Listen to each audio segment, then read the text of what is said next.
as you know, right, I'm going to interview 3 teacher entrepreneurs who have gone independent recently and gotten their like own students at higher rates in just a few months. And for those, you know, they have all taking the 21-day teacher entrepreneur challenge, and that's how we met, how we started working together. And for those of you who don't know about the 21-day teacher entrepreneur challenge, it is a group training I'm offering monthly to help teachers develop all the skills they need to get their own students online and charge a higher rates. And in the past 7 months, we have graduated over 700 teachers. All right, so these 3 teachers I invited over today, they're not the most successful teacher entrepreneurs yet, okay?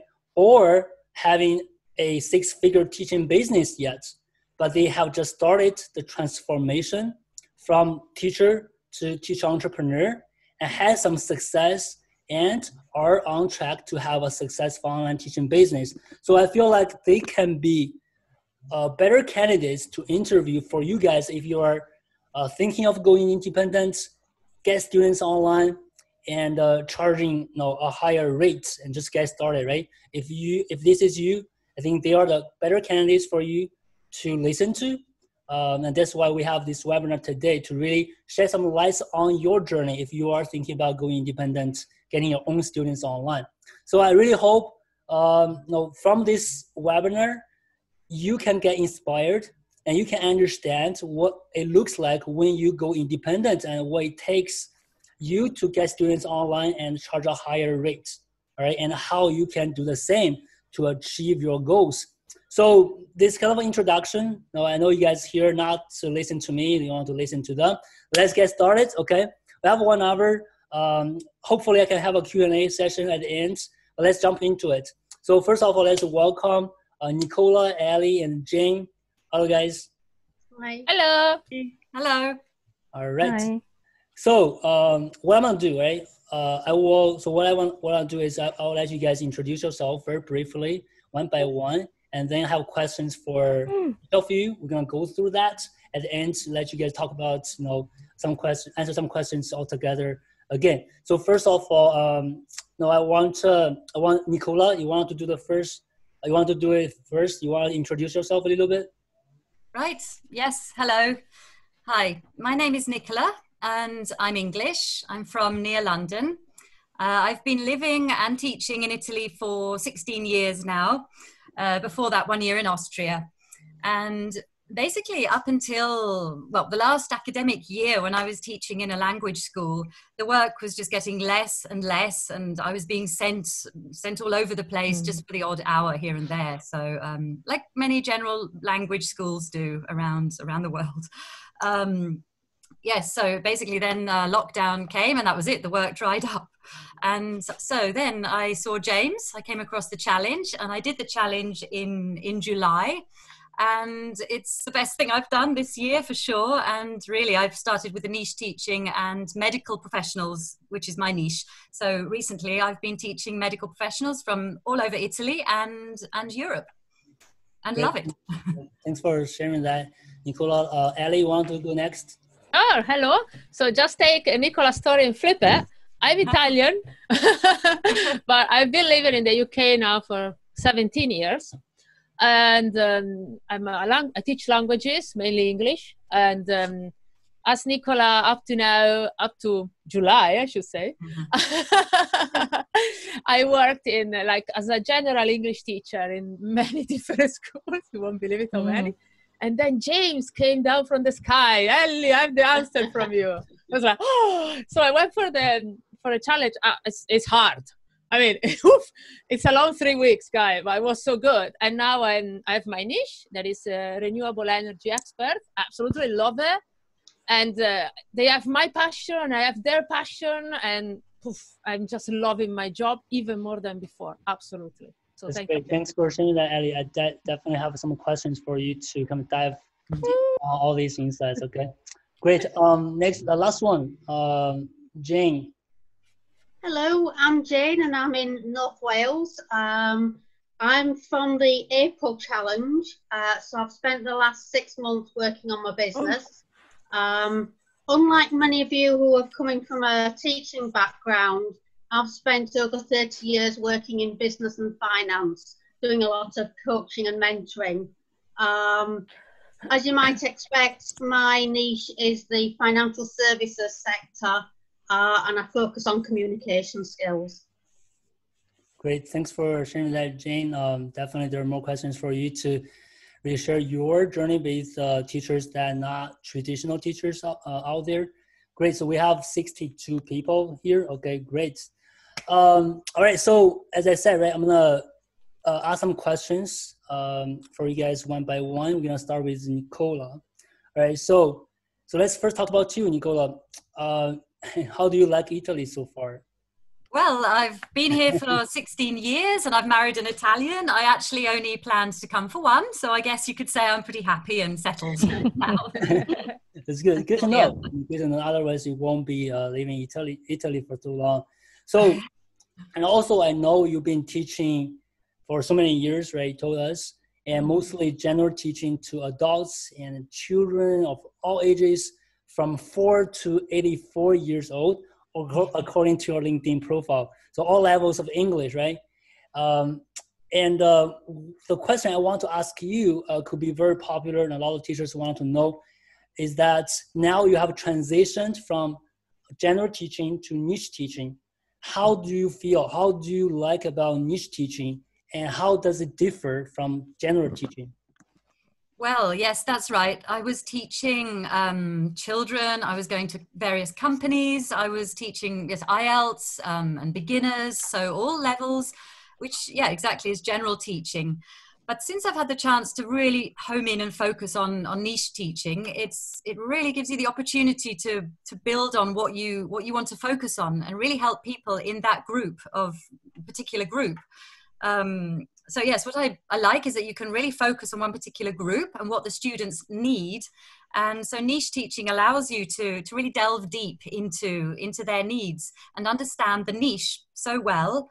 And then I can learn how I can best help them and become the best person to help them, I hope, in the world. Plus, also, the marketing becomes a lot easier when people see you as a specialist. They don't see you as a general teacher. They see you as a specialist. So my niche, like medical professionals, it feels great to be a specialist in this niche. Yeah. Thanks for sharing that. That's definitely the common feedback when people transition from general teaching to niche teaching.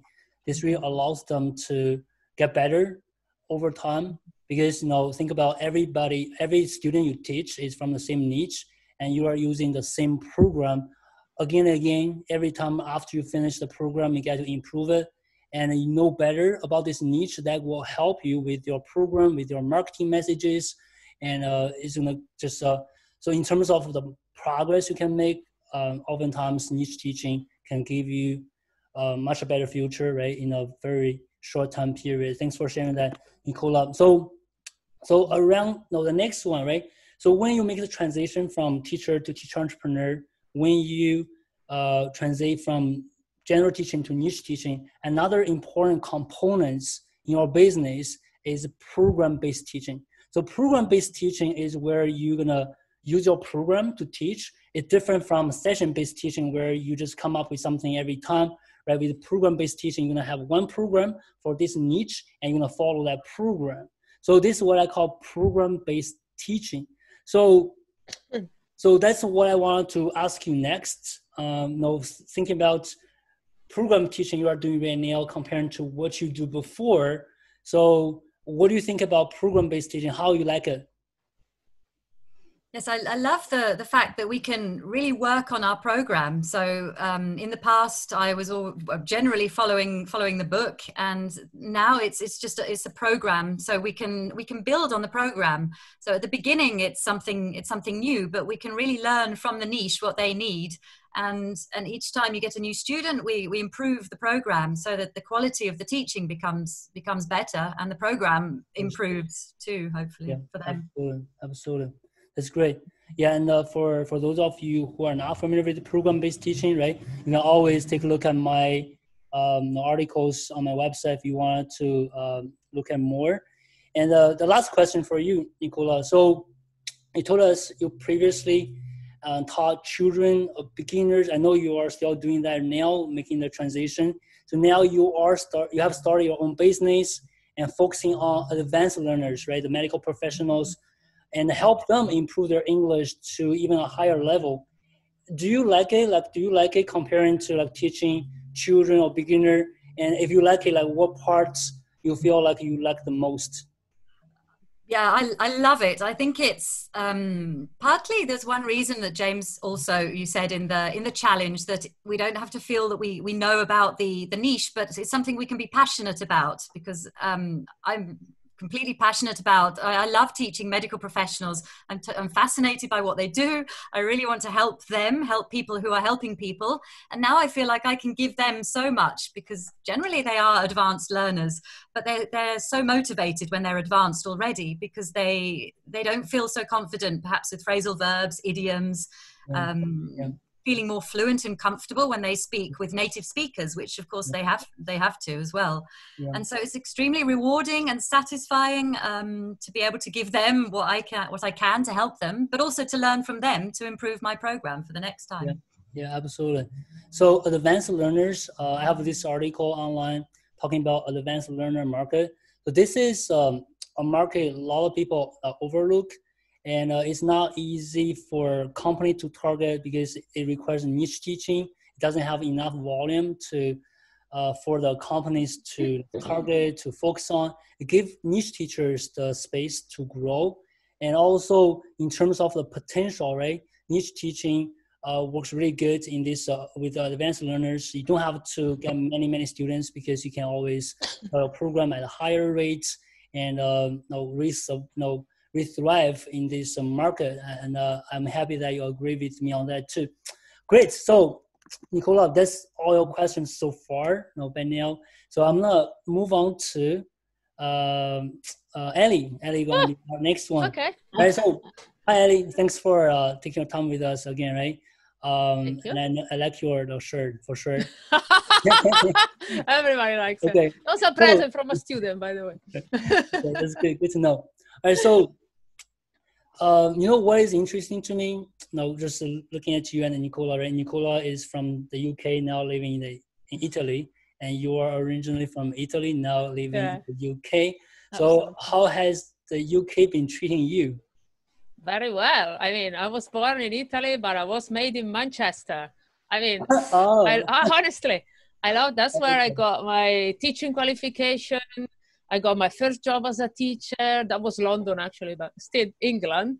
And then I moved to Scotland. Here I got my master's in teaching English as a foreign language. All my life is here now. My heart beats in the Midlands. Good to know that. I didn't know that before. All right, so and I have two questions for you. Yeah. These are very popular questions, and I think you're going to really help people like you. These questions I get asked all the time.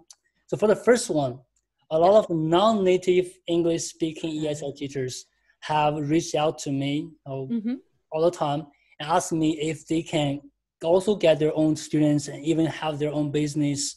What do you think, Ellie? Absolutely. I mean, I know how you feel, guys, because I've been in this business for 11 years. And so many times I stopped myself from going for a job that I wanted to because, I don't have a British passport. Oh my God, I'll never be good enough for that. But please don't think that, because it's not true. There are pros and cons for both. I mean, I'm sure if you're a native speaker, maybe you have a vast vocabulary that maybe I don't have. Or slangs, that words that I don't know, for example. I agree on that, absolutely. I'll never get to that level. I mean, I've been here for 17 years and I'm still learning. But on the other hand, as a non-native speaker, we had to learn the language step by step. So you're like, what your students are going through. And believe it or not, I love teaching grammar. So, because I had to study so much, because people say, English grammar is so easy. No, it's not. So I think, don't let big companies say, you're not good enough because you don't have a British or an American or Australian passport. Just forget about them. No. If that's your passion, go for it. Trust yourself, because I could do it. I'm doing it. Everybody can do it, even with my accent. So go for it. Don't worry. Absolutely. Thank you for sharing that. is very comforting to me because I can see the frustration from a lot of non-native English speaking teachers whenever they apply for a job with the companies or the schools just because they don't have the passport, right? And now you have your business. You just look for students who appreciate it, who exactly who value who you are. And tell me, since the challenge, it's been like 2 months, 3 months. How many students? How many students have you got? I just got my 5th. 5 students. That's great. Congrats on that, Ellie. So, and also this is so inspiring because if you can do it, I like that what you said. If you can do it, everyone can do it too. But I think they can do it too because they can share the similar background. But it does, as you said, right? It does take some time. It requires some hard work, but it's rewarding. It's definitely rewarding. Absolutely, so just based on this question, building on this question. So you've got 5 students in just 2 months, and so what I want to know is, you tell me, like, why do you think these students decide to work with you, not other teachers or other native English speaking teachers? Well, first of all, I went for a niche that I know very well. So when I advertise myself on LinkedIn or Facebook, I know what to use. And then I chose area of the world where we share the same language. So I go for Spain, Italy, and South America a lot. I start with intermediate students, so I know what problems they can have at that level. And I chat to them in English and in Spanish to make them understand, I know where you are. I understand your journey. I'm with you. I can hold your hand all the way to the top. That's great. So if you're a non-native speaker, people watching, go use the other languages you know. Make it a strength, not a weaknesses. And that works very, very well, honestly. They trust you just because of that. Oh, she can speak my language. And I like that. I like that a lot. So again, like Ellie said, if you are a non-native speaker, right, non-native English speaking teacher, just go after the region or people who speak your same language, native language. I think one point Ellie mentioned was that people can feel the connection when they see that you can speak the language. Another point, I don't know if you agree with me or not, Ellie. So sometimes people see you basically who they who they are right now, that you were who they are right now, right? You speak same language, and if you can speak English so well, you can make a living on it. People see you as a good example, that they see the possibility. Right? No, absolutely. You set a good example for students to follow. If I can do it, that means it doesn't matter like what language you speak, you can speak a good English as well. So that's another point I just want to share with the audience here. Okay, so that's great. So one more question for you, Ellie. Okay. So I looked at your LinkedIn profile the other day. Okay. honestly, I'm amazed by how many companies you have worked with. I don't know how you got in, but you worked with many, many companies. So now you have started your own business and working with your own students. So what are the biggest differences between working with companies and having your own business? Well, first of all, obviously, it's the curriculum. When you're working for another company, for any school as a general English teacher, you are given a book. That's the problem. And you have to follow it. Sometimes you just want to shoot yourself. I'm sure the teachers out there agree with me, because some books has got nothing to do with what your students need. As Nicola would say, I have doctors and they have to learn how to buy a t-shirt in a shop. Really? So you just go along with it because you have to work. What can you do? So you're just like, oh my God, today we do this. Don't look at me, it's not my fault. Now that you are independent, you can sit there and say, now I know the needs of my niche, of my students. I can prepare the curriculum for them. And I absolutely love it. I absolutely love it because it's my stuff. It's my material. It's my passion. And all to the service of my students' needs. So that's massive difference. You can't even compare it. Absolutely. Yeah, it's good. That's good. I like that part. You talk about the curriculum. definitely a huge benefit when you are on your own, because you got to customize, tailor your teaching to deliver like what they need, not following all these companies' curriculum. And and then that really, I think that's back to like being like rewarding, right? You see your students making progress because you do, and not just kind of okay, I'm making pennies working with companies, but delivering like nothing, right? They're not learning, right? So this is very rewarding. And another point, I think the difference between teaching with company and also teaching on your own is the potential. So this is what I mention all the time to teachers when they try to like compare, right? So think about working with companies. You work with so many companies. So when you leave, I say, I'm gonna say goodbye. You're gonna do that, right? One day you're gonna say goodbye to all these companies. You take nothing from them. Like anything like reviews, testimony, connections, you are not supposed to bring anything with you. No. Right? Just think about all the time you committed, you spent with all the students. None of them are yours. Like none of them is yours. But with your business, every minute you spend on, every penny you spend on, that is yours. That you're gonna use that to build your business. Even like just for example on LinkedIn, right? Every connection you make, maybe they're not your customer yet, but one day they're gonna become your customer. They're gonna generate return for the work you put in. I think that's another huge difference. Do you agree with me on that, Ellie? Totally. No, absolutely. And if I can add only one thing, James, another important thing to me, at least, because I'm a mom, so I have a family. So at least if I work for myself, I can choose when I work. Yep. So I can design my timetable around my life. And that's such an improvement as well, such a difference it makes. Yeah, flexibility, independence, right? Everybody streaming, work online, going everywhere they want, work on anytime they want, right? Being more flexible, independent, having control over their business, their life, their teaching, right? So great. I like all these insights you share with us, Ellie. So I'm gonna ask you to take a break. Thanks for sharing all these with us. Right. So next one, we're gonna move on to Jane. Hello, Jane. Hi. Hey, thanks for your patience. Thanks for waiting for us. It's great. So Jane, so based on your progress, the progress you made, right? I want to specifically ask some questions, really related to your background. But before that, so one thing I noticed, right? Finally, I got somebody from the UK living in the UK right now. All right. So good. So it's good. Very interesting how you guys move around, right? Move around. Okay. So maybe we can start with this first, Jane. Tell us your progress. How many students you have got, and how much you're charging?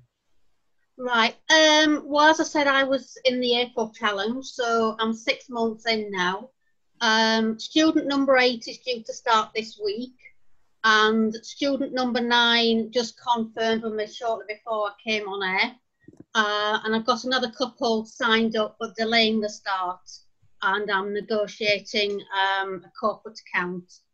As far as charging, when I started, I was very uncomfortable about the prospect of trying to charge $100 an hour.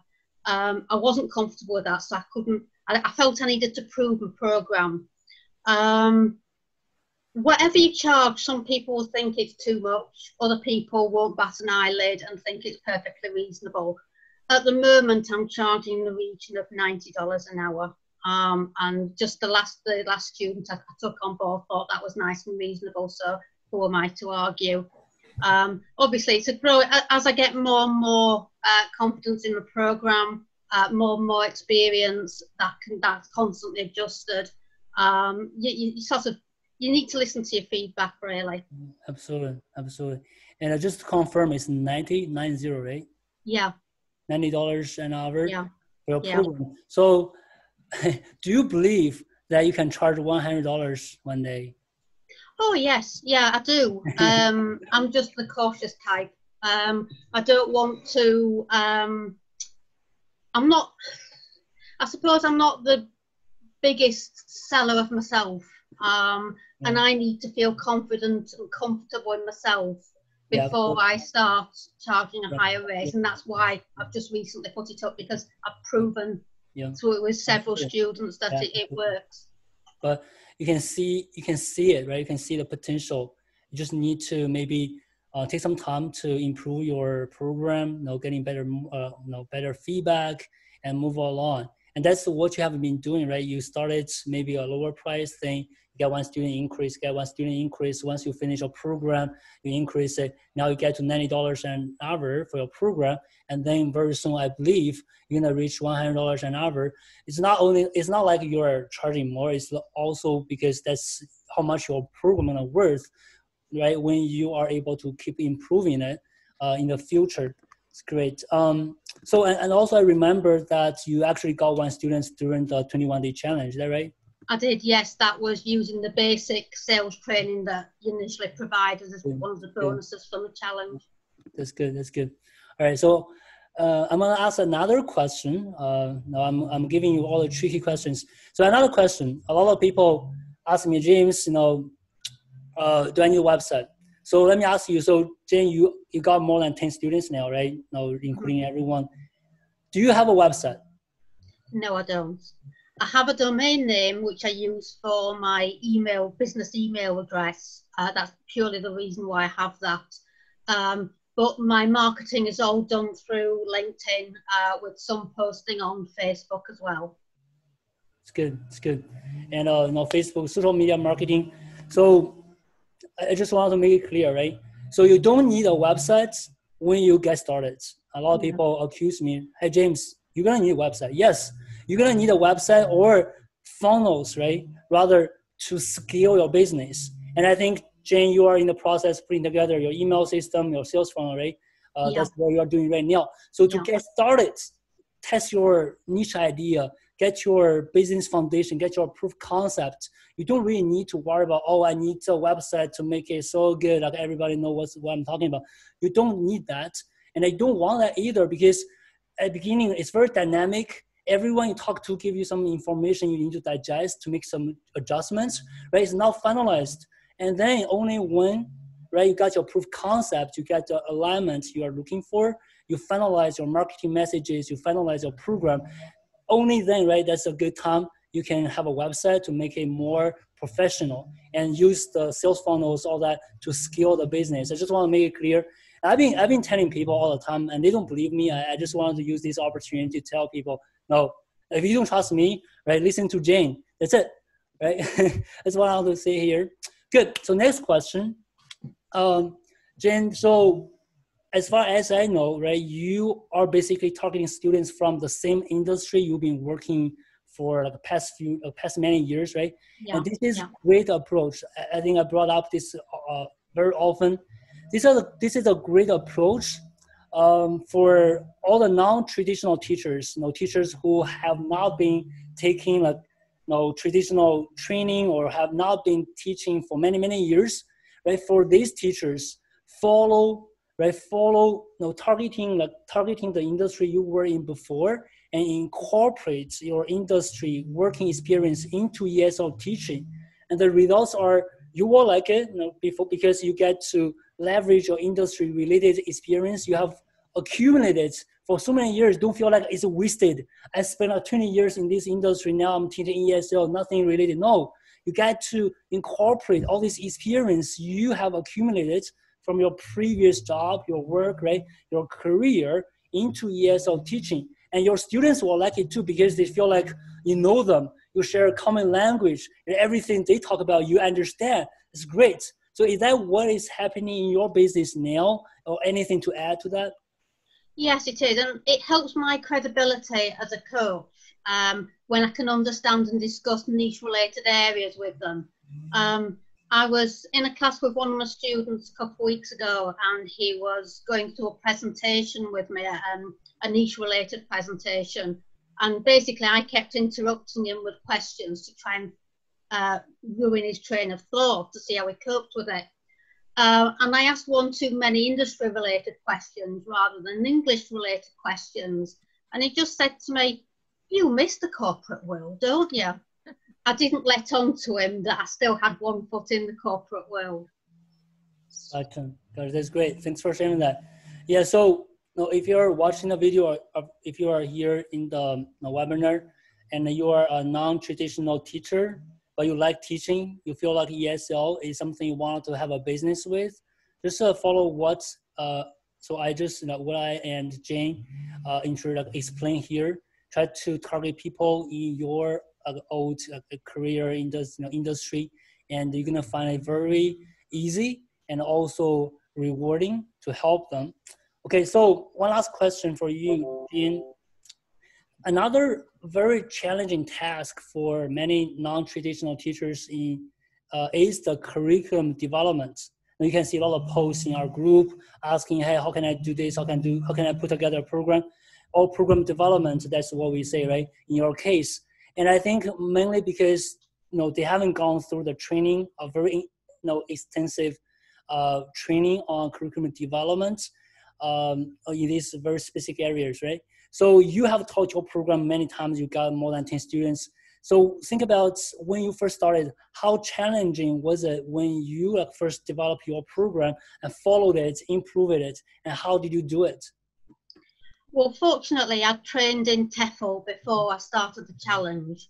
And with combining that with my coaching and mentoring experience, I knew how I wanted to approach it, as in the methodology and things like that. For my first students, I did spend absolutely days on my lesson plans. I did initially base it on the communication skills program framework in the Teach Entrepreneur Challenge, and that gave me a basic subject area. And from there, I tailored it to the students' experience and their level of understanding. Also building in different levels of difficulty to ensure that they stretch themselves. Because whereas you can be teaching anything from intermediate to advanced students, you want to make sure that you're pushing them in a nice way. You don't want to make it too easy. You don't want to make it too difficult. So you've constantly got to adjust. And once you've had a few students through your program, you're constantly updating it. But it's a lot easier then because you've got your basics there.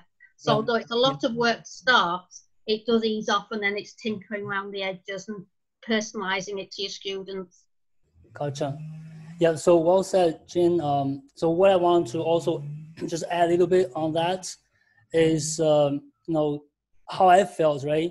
So a lot of teachers from not traditional teachers, right? They start their business, and don't take the curriculum as a challenge. It's really not, because even if you are well-trained teachers, you are a well-trained teacher, it does not mean you can just easily put together a curriculum that works so well with the niche. So nothing comes just ready, right, before you actually do it. So that's really the kind of the approach I introduced to all the teachers in the challenge or working with me, whoever working with me now. So don't just, I'm gonna put together everything and then implement and try to teach. No, you only need a framework. Just think about what you want to do, right? You want to know what the problem you're trying to solve and how you're gonna solve it in the program. Just get a framework ready, and then you're gonna just finalize the program as you go, as you get some students, teach them, get feedback from them, so you can improve, right? Improve your program as you go. I don't think anybody can finalize their program before they have gone through it like 3-4 times. But that's all it takes to finish the program, and you can do it. It's nothing like the curriculum you're working with, you got from the schools. It's not like that, because your program is going to be so specific to this niche, and you're going to understand the niche and know what they need. Just simply put together a program. And as Jane mentioned, in the challenge, we have these 2 examples, communication niche program and the presentation niche program. And Jane basically just follow the framework and then sell the program, get students, and put together the materials while she's working with the first students, and then keep improving it, right? And the better the program is, as Jane said, the more confident she is, and the higher price she's going to charge for a much better program in the future. So I just want to bring this out, just get this out and tell people, don't feel like you need a curriculum, a completed curriculum before you go independent is really not necessary. Okay. So, right, guys, I've done all these questions, right, for you guys individually. Now I have some questions just for all of you. So we can still start with Jane. So the question is, right, for all of you, we're gonna start with Jane though. So to me, you guys are still in the very early stage of your business. Although you've already got students, already got your proof of concepts, but it's still early stage of your business. You are looking at more challenges in the future.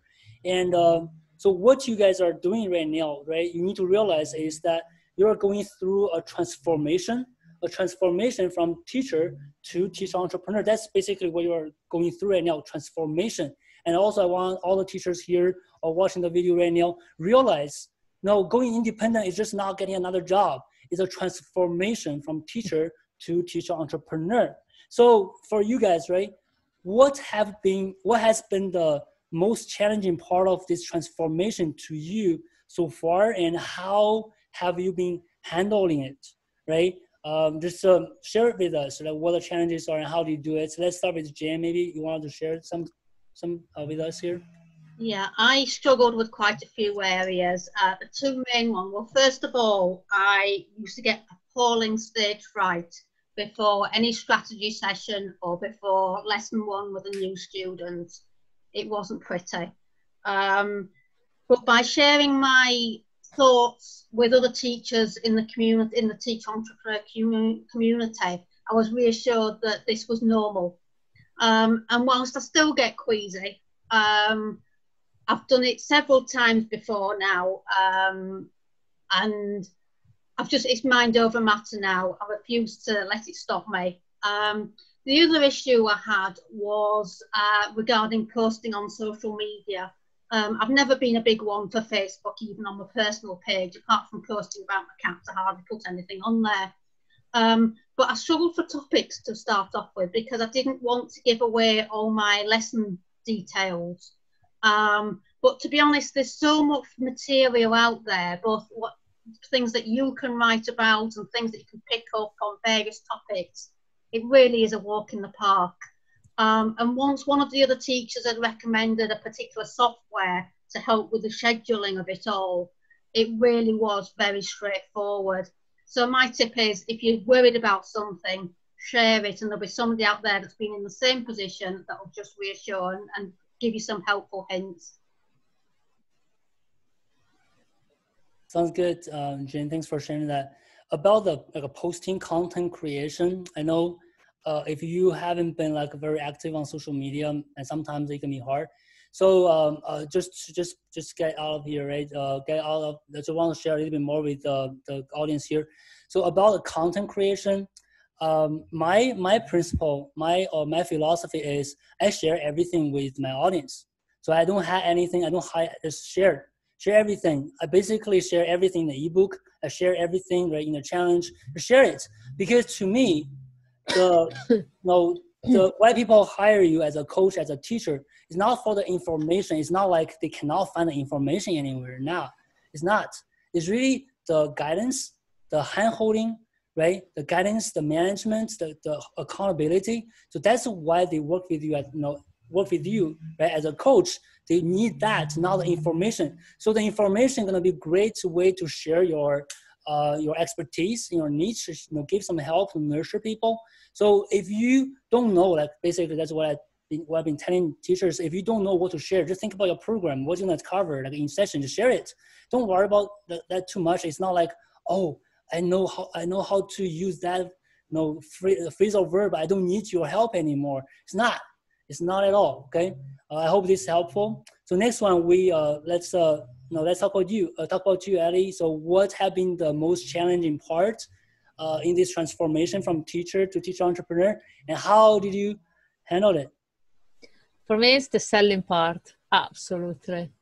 The first time I had a strategy session, I was listening to myself. I was like, you don't believe in this. How are they going to believe in you?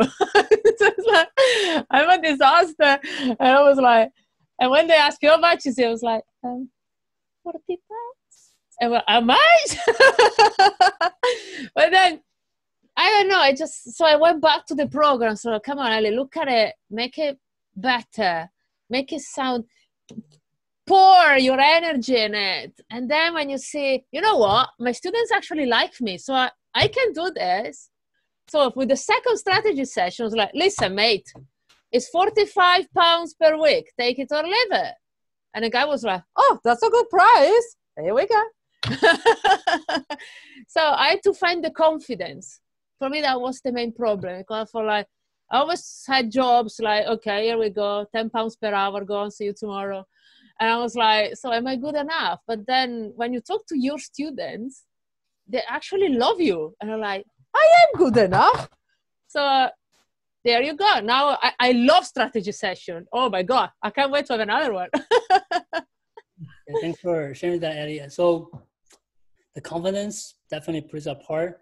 And also, I don't think you made it very clear, but that's what you did. Shift your mindset, right? Yeah. Not thinking about, okay, stress session is where I take money or I got money. It's not. Stress session is, the opportunity for you to change people's lives. That's why you like it so much, because every time people book a stress session with you, they need help. They need help, and you are the best person to help them. And why not? Let's just do it. And once you shift that mindset, it's not about just charging people, not about getting money. It's about helping people. Then your confidence is gonna go up, and you love what you do, right? And the more students you get to talk to, the more students you get to help, the more lives you get to change. That's really how I do it. So you shift your mindset, and also I know you must have practiced a lot, right? The sales part. So sales comes with two parts. That's how I see it: mindset and the model, right? You need both, and sometimes mindset is even more important than others. And I think you have been very, very inspiring to a lot of teachers who are struggling with sales. Just seeing you, right? At first how you did it, and then now you are able to really love it. I love stress sessions and getting students. And I think that's one of the reasons why you have been very successful just in the past few months. And I really wish you could just keep the momentum, right? Just go out there and help others. It's great. Totally. Thank you very much for sharing that. Thank you. Okay, last but not least, Nicola, what do you think? I definitely agree with Ellie about the sales part. For me, that was the hardest part, because I've been not the teaching side, because I've got 16 years of experience for that, but it's definitely the sales part. It's all in the mindset. It's true, because I like the marketing part. I like posting every day. I put things out there, and I'm getting more confident with that. And I can see how it nurtures your prospects, your potential students, because the more likes you get, people start writing to you, and then when they're interested and they're keen. And so I get the strategy sessions, and it is about that connection. You speak to them and you really want to help them. I think it is the last part when it comes to the sales for me that has been the toughest recently. And at the beginning, which I've got over now, I've changed my mindset completely. But at the beginning, I really thought that I jumped in at the deep end wanting to teach medical professionals, because I have no medical background. But what really changed my mindset was when James made the completely valid point that, of course, I'm not going to teach them their profession.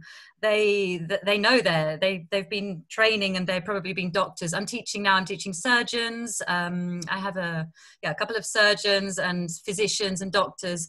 And yes, of course, they've learned their subject, their field. So I'm really just to give them everything I can to help them with this, but in English. So yes, you don't need to be an expert in their field, which is what I love too. I agree with that. So I'm not an ESL teacher by any means. I'm helping ESL teachers.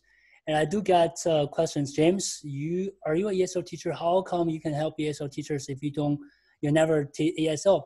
No, I don't think that's necessary. The same thing, same goes to all these niches. All the teachers are picking. For you, right, Nicola? You don't really need to know this group at all before you decide to help them. And then just a couple months, couple clients, couple students you got, right?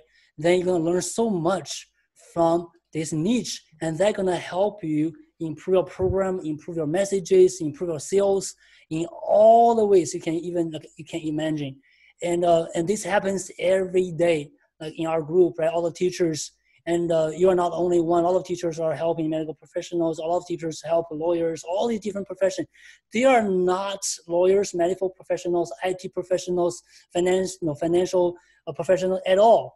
Some of them didn't even know anything about them. But if you talk to them just in a couple months, wow, they were like, they are able to speak the language and people understand it. And that's how the credibility comes in when you talk to people from your niche. After like 20, 30 stress session, after 4 or 5 students, they were like, oh my God, I've never talked to an English teacher like this. This is real. And this teacher knows a lot of what I'm doing, right? And then that's the credibility comes in. Then you tell people, I'm the specialist. I only help doctors. I only help, right, financial professionals. And people believe you. People know you are the best teacher they can ever have just because you are committed to this niche. So just kind of build on what you said, Nicola, that's great. And also I agree with you on the sales. To me, sales is a learnable skill. Everybody can become a really good salesperson. It doesn't matter how shy you are right now, how introverted you are now. It doesn't matter. It requires some practice, the mindset shifting, and just keep doing it. You're going to be fine. And I hope everyone here or watching this video right now, hearing the story from Ellie and Nicola, they are traditional teachers. Probably they've never sold a thing in their life before. So they are able to do it, shift the mindset, right? Do the sales and charge a much higher rate for themselves. And I really hope you guys can do it too. All right, great, guys. So we have 10 minutes left. I have 2 more questions. We're going to go very quickly here. So you guys all have taken the 21-day Teach Entrepreneur Challenge. So at the end, I want to get you guys, get some feedback from you guys. So just tell me, which part of the challenge did you like most and why? Nicola, you want to go first this time? Yep, sure. Okay.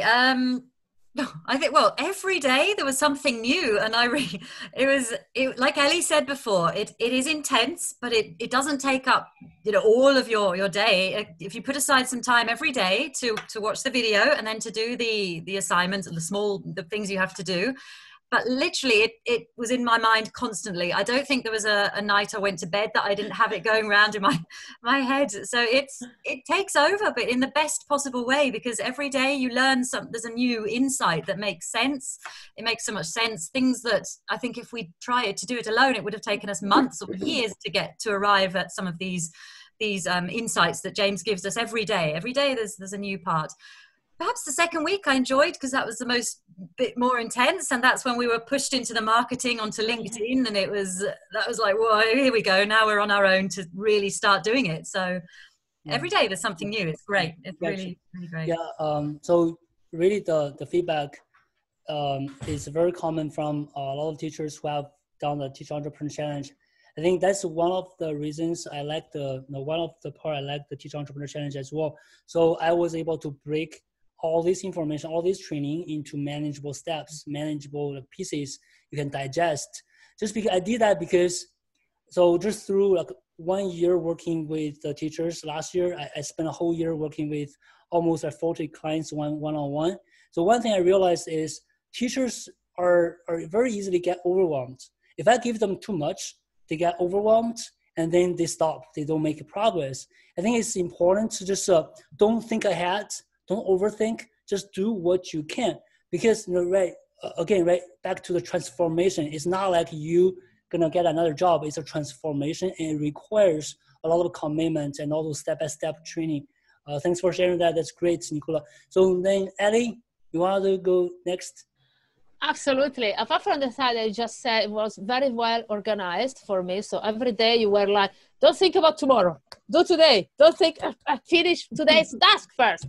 And that's very hard for me because I'm very anxious. I can't sit still. So it's like, no, James said do that. James said do that. So that was fantastic for me. Very well structured.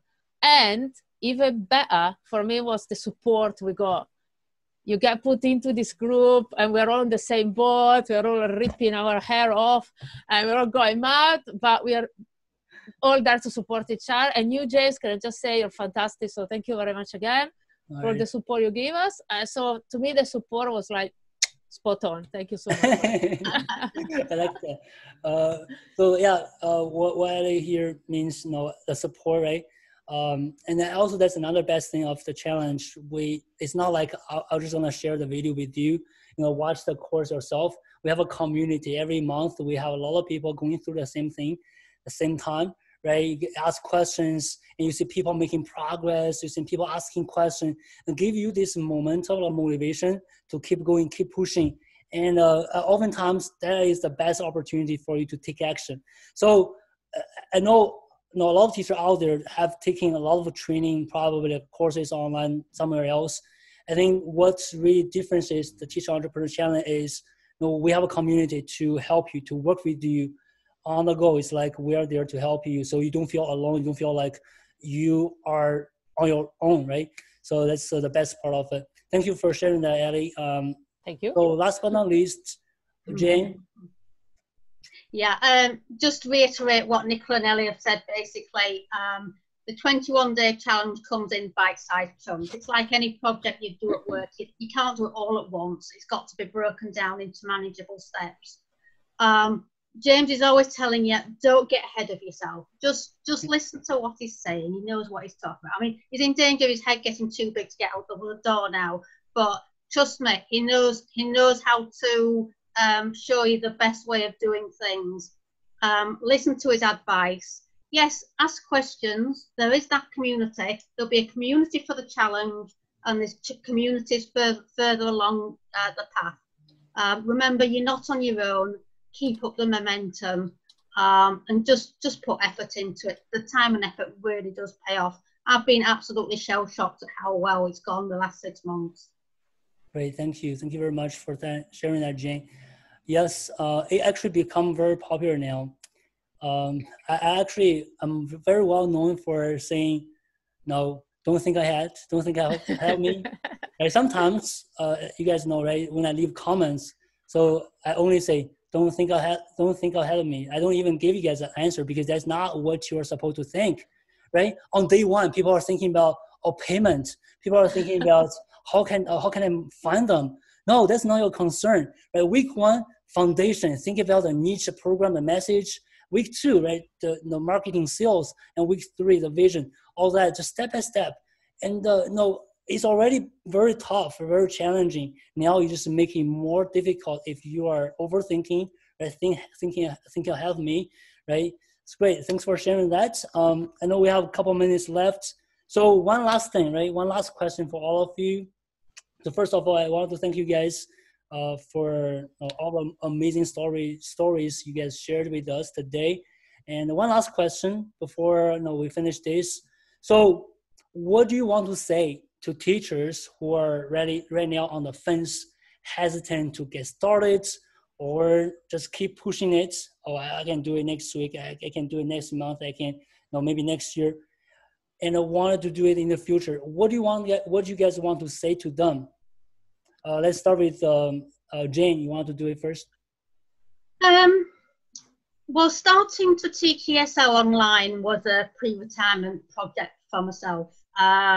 Basically, I become eligible for early retirement next year without giving the age away too much. And I joined the challenge because I'd just completed my teaching qualifications, but I was demoralised at the poor hourly rate you got with ESL companies. And after a career teaching adults, I did not really want to teach children. I like to be with people that want to learn. I would highly recommend that you join the challenge. There'll never be a perfect time. Life always gets in the way in some form or another. And the sooner you start, the sooner you can start building a business where you get, you reflect your worth. I'd advise getting your family on board because you need that support to create time and space to focus on it. James encourages you all the way. He isn't there just for the 21-day challenge, but for the long haul afterwards. He's constantly giving us pep talks about to chivvy us along. And he feels frustration when we're not quite on board with what we should be on board with. There's also community, and among the community, we're always saying, do what James says, it works. He's got the logic worked out. It's been tried and tested over a long time now, especially when it comes to sales, which us teachers are often poor at. So I'd just say, join the challenge, do the work, and get the results. Thank you for sharing that, Jane. Appreciate it. So, Ellie? I can summarize in 3 words. You'll get freedom, you get independence, and you finally get the chance to really help your students. So just go for it. Thank you. Thank you for sharing that. Nicola, what do you think? What do you want to say to teachers who are out there, hesitant to get started on the fence? And what do you want to say to them? Oh, I would just go for it. Go for it now. Don't wait like I did until I was pushed into the situation, really, because of well, I'd had a bad year anyway. There were no students where I was working, and then of course the pandemic this year, and then I got pushed into it. But really, it's the best thing that's happened. Don't wait for this to push you into it. It's also, I would say that niche teaching is not so common at the moment, as far as I know. I would get into it now rather than later. Do it now before others start doing it. Become a niche teacher. Become the best in the field that you choose, and go for it. Do it, and it's so rewarding, so stimulating. Thank you for sharing that, Nicola. And again, right? So people don't make changes. Don't make changes unless they have to. And then that's going to be the worst scenario you put yourself in, because when you have to make a change, you push yourself too hard. You don't think clearly. You don't have the patience anymore. I know a lot of teachers joined the Teacher Entrepreneur Challenge. They just want to get students, but that's not how it works, right? You can get students, but you have to think through. You can follow through the challenge and do all the work, and then you will be able to succeed. So if you wait until I have to do it now, I don't want to work with the company just is not going to renew my contract, or I'm not getting students anymore. So if you wait until then it's not going to be helpful, not only about changing your situation, also not going to be very helpful for you to have a business, to start a business, because you don't have the enough commitment or patience. Thanks for sharing that, Nicola. So I know it's at the top of the hour now. I don't know if you guys can stay maybe a couple minutes, if you can. So I want to maybe see if anyone has any questions for us. If you want, right, please message. I'll just pick 1 or 2 questions to answer. So it took longer than I thought, but any questions from you guys, if you want to comment, please. If I can just come in, I saw somebody ask earlier if you're able to do this as well as working full time. Despite doing my teaching for the last 6 months, I have still been doing full-time work, a full-time job. I'm used to managing the time because I've done a lot of studying over the years. It needs a lot of self-motivation, it needs good time management, and as I said before, it needs the support of your family, but it is doable. There's also been, if you can call it, an advantage of lockdown in that I haven't been going out as much, so I've had more time to focus on it as well. So if you've got that motivation, you'll find the time. Yeah, and also you can self-pace, right? If you want to, I know there are a lot of teachers who are having a full-time job right now. Some of them spend more time because they can find time. Some of them can't. A lot of them have kids at home. So do whatever you can, but keep the momentum. If you wait until I don't work on this job anymore, or my kids are older, no, you're just gonna keep pushing into the future. Okay, so one question for me: James? Are you suggesting no session teaching but niche teaching? Yes, that's my approach. You might find other people maybe can still make a lot of money by doing a session teaching, a lot of groups, all that. But my approach is niche teaching, program-based teaching, because of all the benefits we have talked about today. So if you agree with me, So niche teaching, program-based teaching, having your own business that way is the best. You can follow vertical model. I don't want to share that today. Don't have time for it. But that's the best model I can think of to follow and have a six-figure business eventually. All right. So a question. So do you guys have questions for our teachers today, Jane, Nicola, Ellie, before I let them go? If you guys want to stay here a little bit longer, I can answer some questions I can answer already. I know there are some questions about LinkedIn already. Okay. Okay, let me take a look. So I also shared the link. If you guys are interested in the challenge, please click on the link and just register. Don't wait. We have another 2.5 days to kick off the next round. No, don't wait, right? Don't wait. Okay, so let me just look through the comments here.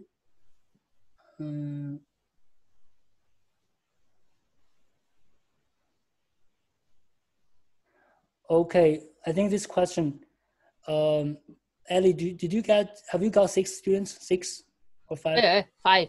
I don't know if this question is for you. How long did it take you after challenge to get 5 students, let's say? Well, I did the July challenge. August was completely dead, honestly. All in September, really. All this month. Okay. All in September? Yeah. I all started so because August August unfortunately didn't get anything. It was very quiet. Everybody was on holiday. Yeah. But in September it was bam, bam, bam, one after the other. Well, the bam, bam, bam does not come easily if you didn't do the work in August. Of course. It's not like you waste your time in August or September and then bam, bam, bam. No, it's not. The ground, right? Lay the ground. That's great. That's great. Yeah, that's awesome. I think that answers the question for you guys. Let me just take a look at the questions.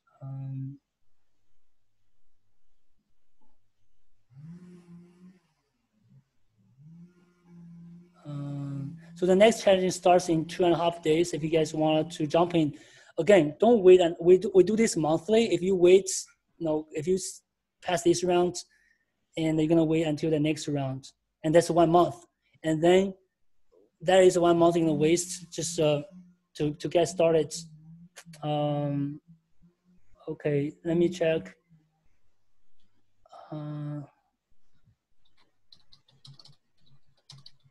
All right, guys. So I think these are the questions. A lot of questions for me.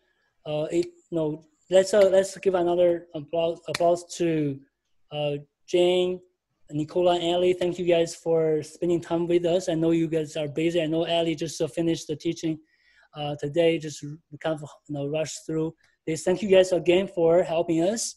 Appreciate that all the help, and I hope your story inspire people and for them to take action and do it. If you guys can do it, everyone can. Totally. And then you're gonna stay ahead. You're gonna be better than them. Just keep going, keep going. It's good. Thank you again, guys. If you want to stay here a little bit longer, I can be here to answer some questions related to some questions maybe about the challenge or other stuff. If you are interested in hearing, can stay here. But Jane and Nicola and Ellie are gonna be, if they are not available, they're gonna leave for now. Okay. All right. So now I'm gonna start answering some questions. I can see you guys. Okay. So Andrea, yeah, let's just do it. Karen, thank you guys for sitting here for 1 hour. So let me just see if you guys have more questions. Okay.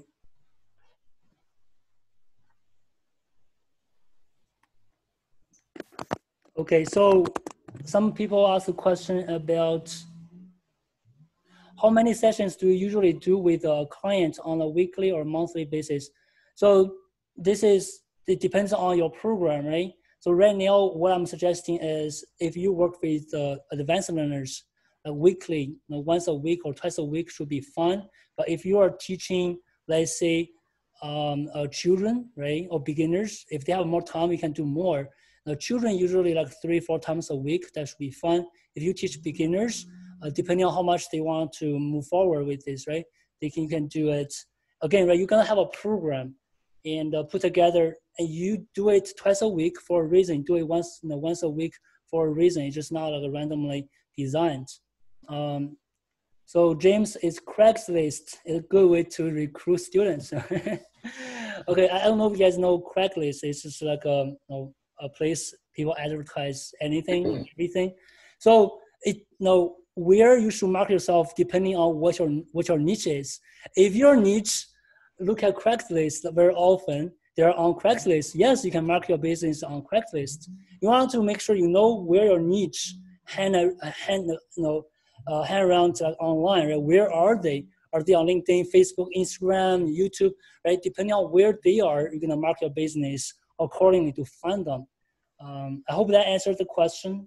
All right.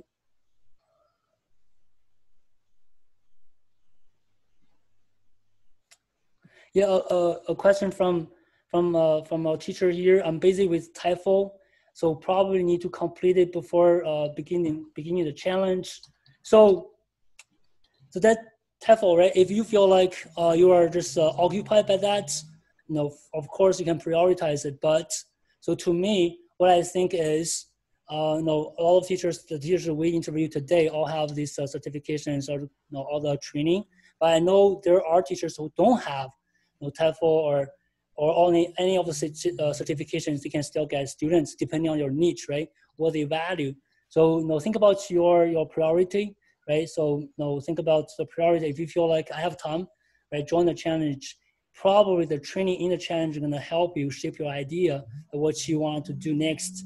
And a question from the teacher here: did anyone fail the challenge? Of course, of course, people fail. People fail in everything, right? So people join the challenge if they don't do the work. As you can see, right, all three teachers we got here today told us. You need a commitment. You need to do the work every day. If you just skip through, if you don't feel like, right, you don't do the work, yeah, you're gonna fail. Probably you won't be able even be able to complete the challenge. So Ellie, you have anything to add to that? I know you want to say something about. I can stop moving. It's just me. It's like because while I was doing the challenge, I was working at the same time. So some days I just couldn't be bothered, but I thought, then I just looked at James and thought, oh no, I have to do it. So no, it's demanding, of course. It's called a challenge for a reason, but please do it day by day. Don't leave it, because then it just piles up and you don't understand what's going on. So it works. It works if you do it properly. So every day, it doesn't take forever, honestly. It just sometime in the evening, in the morning, between lessons, I could find the time to do it. I was working anyway, and I have a daughter as well who was in lockdown with me. Yeah. So honestly, so just follow the scheme, and you'll be fine. Do it every day, you'll be fine. Yeah, and I know the same thing goes to Jane. She has a full-time job. She could make it. You guys can do that too. And I remember, Nicola, when you were in the challenge, you were like traveling, like there are so many things happening, yes.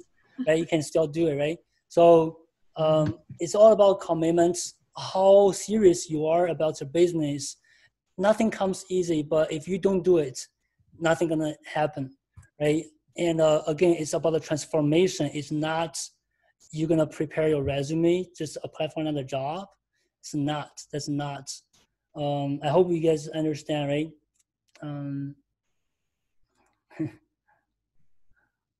Follow your passion. Yes, follow your passion. That's important. Ellie said passion. When you define your niche, follow your passion. So how to define niche, right? That's what we cover in day one. We open up the training with how to define niche. How to define niche. I'll give you a framework. So how does a well-defined niche look like, right? You need to follow these steps. But essentially, right, you might have many options you can follow. You want to follow your passion. Ellie, if you don't mind, you want to maybe share some insights on this too? Follow your passion. Well, I'm a very passionate person. I can't help it. And I'm lucky because I love my job. I absolutely love my job. If I could do it for free, I probably would do it, unfortunately. And so when it comes to choosing your niche, it doesn't matter if you don't know anything about it. You have a passion. I don't know. Do you like racing cars? Go for racing cars. Do you like watching TV? Go for presenters. I had this passion for renewable energy just because I'm not an expert, not at all. But I find it very interesting. I think it's important for the future, blah, blah, blah. So they said, I'll go for it. And now actually my students are teaching me about it. So the more students you have, the more you develop your program, you actually learn about your niche a lot. So just go for something you love, where you feel like I can put my passion in this. Because if you don't like it, you can't teach it, believe me. Even if you don't have to teach the vocabulary related to that niche. If you're not interested, no, you won't sell it. That's it. Okay. Thank you for sharing that. A question for me is the course Teach Entrepreneur Challenge with deadline and stuff. So basically you receive one video a day, right? You watch the video, do the work, you receive another video next day. All videos expire by the 24th of the month. I'll give you 24 days to complete. So if I give you 3 months, trust me, you will not complete anything. So is there's deadline at the end of the month, 24th, you have to watch the video, complete the training, and there are bonuses to win if you can complete the work. So maybe you guys can share some lights on this.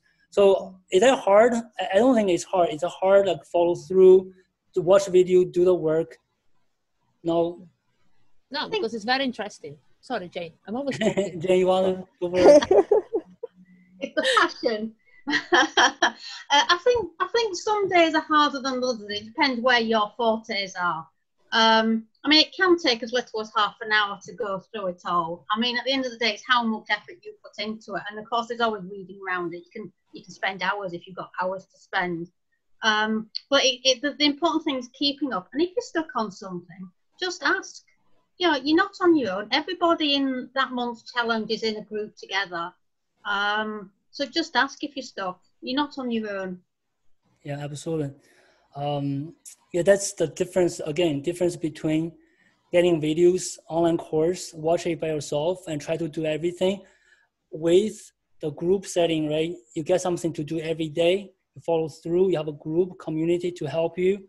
And I am amazed. So that's really why I'm so passionate about this niche. ESL teacher, I think you guys are the best people in the world and the most undervalued people as well, unfortunately. So sometimes when I wake up in the morning and try to go through the group and I try to answer questions, they're already being answered. People say, hey, where's the training? Oh, here. People just add other people, like in the comments, you can find the training here. And sometimes people feel like, oh, I don't know how to do this, the worksheet, and copy paste. And the other teachers just record a video. Hey, that's how you do it. I just amazed. I just like, this is the most wonderful group I've ever worked with, and just helping each other.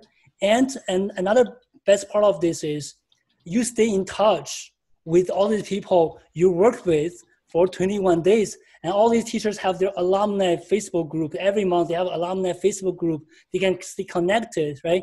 I know Nicola and Ellie, they are from, you guys are from the same group, right? Stay connected, help each other. This journey is gonna be hard, but don't make it even harder, right? Have people around you support you. That's gonna be so much easier for you guys to follow it through. Thanks for sharing that, Jane. That's great. There's another question. Yeah, I know some of you, maybe Ellie and Nicola, you guys have taken the Celta, right, exam? Mm-hmm. Yeah. Some people want to compare how hard the challenge is compared to Celta exam. I know nothing about Celta exam. What do you guys think? Oh, I took the CELTA exam probably 17 years ago, and it was pretty intense. But I was living my life. I was living life of fun in London then. So I think anything that was like out of my fun in London was hard. So the CELTA course is hard. It's true. No, I'd say this is not quite as full on, but it's definitely, if you let it go for a couple of days, it can build up like I did. I went away for the weekend and I caught up on Monday with the 3 videos and then the work. And then it began to feel a bit heavy, similar to CELTA. But day by day. This is where you are. Okay, so Ellie, you took the CELTA exam too, right? Yeah, in London as well, Nicola. Ah, yes, International House, yeah. Yeah, So how do you compare? language link. How do you compare it, Ellie? Sorry, Jane. Yeah, I was asking, how do you compare Celta with Challenge? This is a very interesting question. I've never been asked before. I think the Celta to me was more complicated because there were a lot of assignments to write, and lessons to plan, you know, and you have to do everything by yourself. Here you're not alone. So as I said again at the beginning, and I reiterate, and I will reiterate a million times if you want me to, the support that you get, the people will motivate you so much. They just do it, believe me. It's 3 weeks, guys. I mean, it's not gonna kill you, innit? It's 3 weeks. Yeah, Come on, just do it. Yeah, so also the step-by-step instructions and the training gonna be helpful. So sometimes I just think about this. Let's say if it were not, because of the challenge, right? So think about all the things you've completed, you were able to accomplish in the challenge all the 3 weeks. If it were not because of the challenge, how long it could have taken you guys to get everything that you learned from the challenge? Yeah. So what do you think? On my own. Yeah, on your own. All of my life. Okay. Because I don't have time. I always say I don't have time. So because of you, you're like banging it, do your homework. So I did it. But if I had to do it on my own, I would probably still be on the first day. Okay. Good. So Nicola, what do you think? Do you mean, sorry, doing the challenge or actually starting up on my own alone? Yeah, so just think about all the things you learned from the challenge. All of it. Yeah. There's no way I would have thought about the way of marketing. I think I was thinking, perhaps on Instagram, I'll post some things on Instagram and hope that somebody might follow me. But as you said, you can pick up so many freeloaders, which is not really what we want at the end of the day. I probably would have gone around here trying to put up some publicity and get some students, but I wouldn't have raised the prices or even thought of raising the prices as much as you've told us that we can. And so really I would still be looking for the odd student around here, and I wouldn't have learned nearly as much, and I wouldn't have the courage to do it or the mindset to do it. I just think it makes so much sense. Everything you've told us makes so much sense that I didn't realize before.